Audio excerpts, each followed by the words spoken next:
যেনেকে সুদূৰ থাইলেণ্ডৰ পৰা আপোনালোকৰ শিপা বিচাৰি ইয়ালৈকে আহিছে ব্যক্তিগত জীৱনতো ময়ো আহোম ৰজাৰ বিষয়া আছিলো সেইকাৰণে আহোম ৰাজবংশৰ লগত মোৰ ব্যক্তিগত সম্পৰ্ক কিছু মধুৰ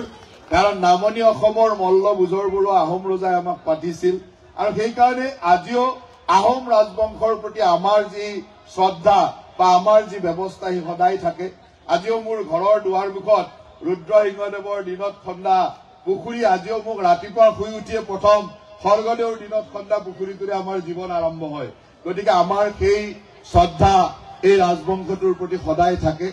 কথিত আছে যে আহোম স্বৰ্গদেউ গদাধৰ সিংহ যি সময়ত পলাই ফুৰিছিল তেতিয়া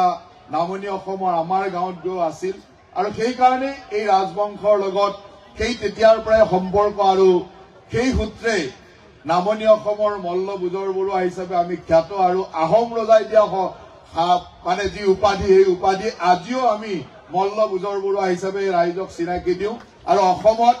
একমাত্ৰ এটাই আমি পৰিয়াল য'ত আমি আহোম ৰাজবংশৰ মল্ল বুজৰবৰুৱা বুলি কওঁ আৰু অসমত যিমান মল্ল বুজৰবৰুৱা দেখিব এটাই পৰিয়াল আৰু সেয়াও আহোম ৰাজবংশই দিয়া